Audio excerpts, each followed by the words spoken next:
ஆண்டவரும் இரட்சகருமா இருக்கிற இயேசுவின் இனிய நல்ல நாமத்தினால உங்கள் யாவருக்கும் என்னுடைய அன்பின் வாழ்த்துக்களை நான் தெரிவிக்கிறேன்.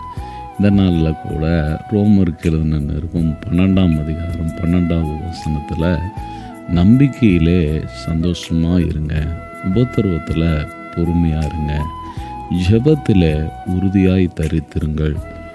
அருமையான தேவனுடைய பிள்ளைகளே, ரோமாபுரி சபைக்கு ஆலோசனை சொல்லும் பொழுது ஜெபத்தில் நீங்கள் எப்படி இருக்க வேண்டும் என்று சொல்கிறார்.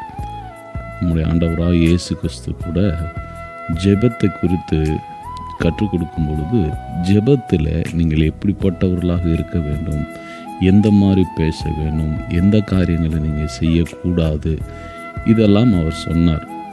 அப்போ ஜெபம் என்பது நாம் உருவாக்கி கொள்வது இல்லை.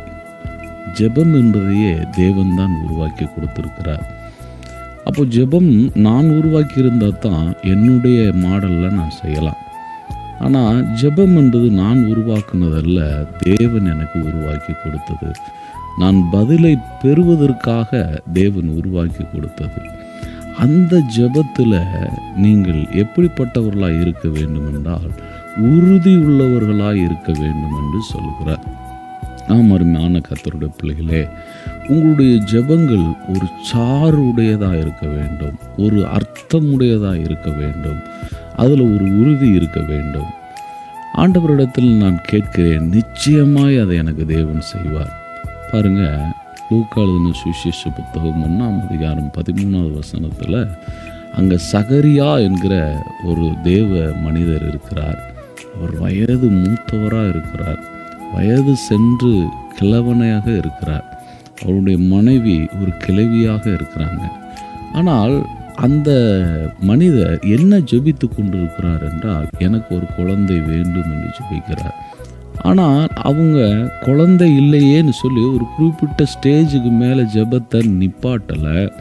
அவன் உறுதியாக இருக்கிறான். எப்படி ஆகிலும் என் தேவன் என் ஜெபத்தை கேட்பார், அதுதான் உறுதி. நிச்சயமாக என்னுடைய ஜெபத்தை கேட்டு என் நிந்தையை போக்குவார் என்று சொல்லுகிறார்.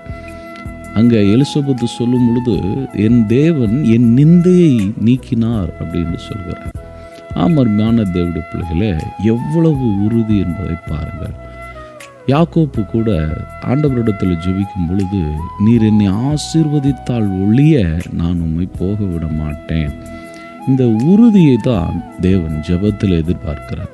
அப்போ ஜெபம் நான் எந்த மாதிரி வேணாலும் பண்ணலாம் அப்படின்னு அர்த்தம் இல்லை, உறுதியாக இருந்து பண்ணுங்கள் என்று சொல்கிறார். நிச்சயமாய் கர்த்தர் உங்களை ஆசீர்வதிப்பார்.